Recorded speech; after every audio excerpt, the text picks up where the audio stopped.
Hey everybody, it's Mark T here, and it's time for the first video of 2020, not counting my New Year's video from roughly 2 months ago.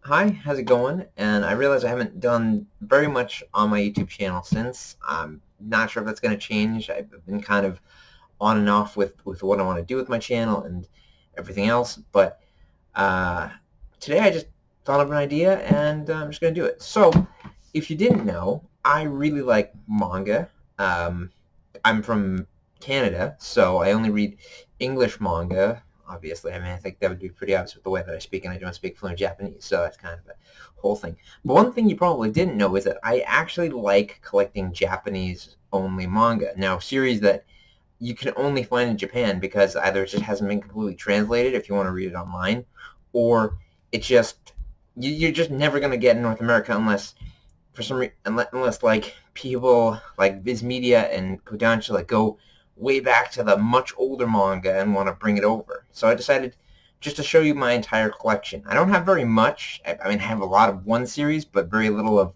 two others. So let's do those two first. So number one, this isn't the first Japanese-only manga I've gotten. It's actually this series to the left of me.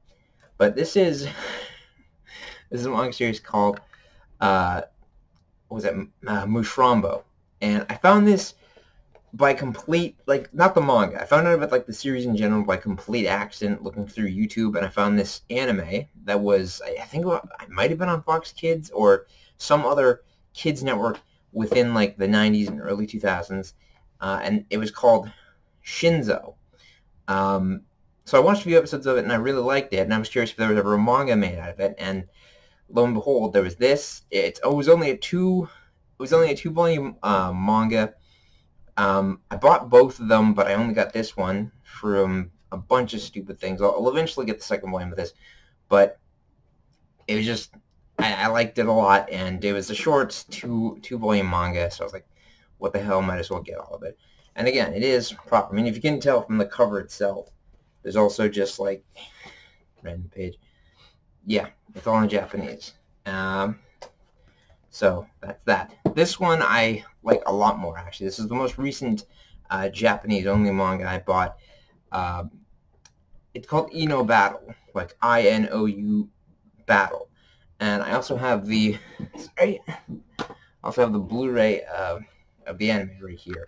I really like this series, and the series is very special to me for a number of reasons, but I would say that the main character of this series, Ando Jirai, is probably the anime character I connect with best out of any anime series I've ever seen. He's the one I feel like I connect with the best, and we're very similar in a sense. But it's a really good series, and just to show you the insides, thing.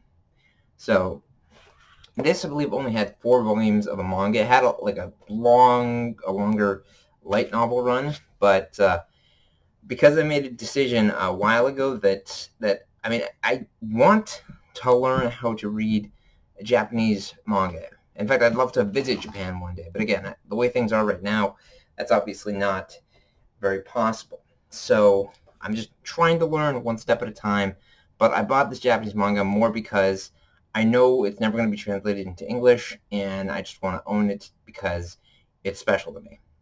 And usually, like, if I were to suggest this to anybody else, don't buy like a complete series, not unless you like properly know how to read Japanese, because then, I mean, I'm not going to say you're wasting your money. Again, if you're passionate about it, then buy it, whatever you want. It's just better and takes up a lot less space when you just buy single volumes. So that's why I only own volume 1 of this. This is only 4 volumes. But I really like it a lot. And then we got this big monstrosity here. Now this I bought just completely ridiculous. I don't know how to put it any other way. I loved this series. I started reading it like years ago on when we used to have like a lot more free manga reading apps and websites. But unfortunately, it's not completely translated. Mind you, I didn't finish everything that was translated. It just reached like a good 136 chapters, I believe.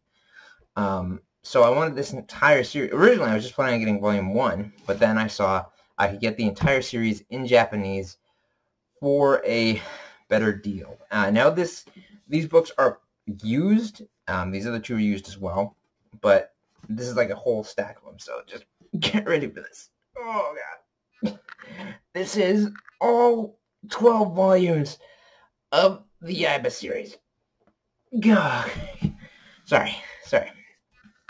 These are all 12 volumes of the Yaiba series. There's a better look on the cover, and these might look slightly different. If you're familiar with the manga of Yaiba, it had, I believe, 24 volumes of their manga. But with this particular version of it, it is 2 volumes in one. So I have the entire series in this stack of 12 books.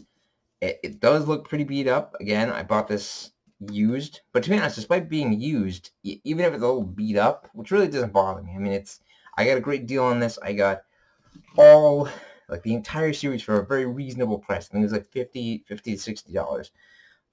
And I like it a lot. I really like Yaiba. I believe it's made by the same person that did Case Closed and Kid Kaito. And I really like it. And it's a series that I really, really wish would get translated into English so I can enjoy all of it. But since it's probably never going to happen because this is a very old manga and everything else that goes on with publishers, it's probably not going to happen. But I like this series, and really I really want to learn how to read Japanese text more than anything to read through this entire run. So that is everything for now. Like I said earlier, again, I would limit buying it, at least if you're not planning on learning to read Japanese. Limit buying Japanese manga to at least 1 volume of each series to show that you appreciate and love the series, but you don't want to take up a shit ton of space, which this big bundle of books does. And yeah, that's pretty much all I wanted to talk about. I'm also thinking about shooting a video of just my entire manga collection, because I don't think I've ever properly done it, at least not for a long time. So I have a lot more to show and a lot more to share about my manga collection. But this I'm really proud of, even if it's a big bundle of books that I can't read yet. But I made a promise to myself that this was the year I was going to learn how to read Japanese. So let's cross our fingers and hope that all goes well. Anyways, thank you all for watching, and look out for my next video that has my entire manga collection, that you will see it visually. Thank you, and see y'all later.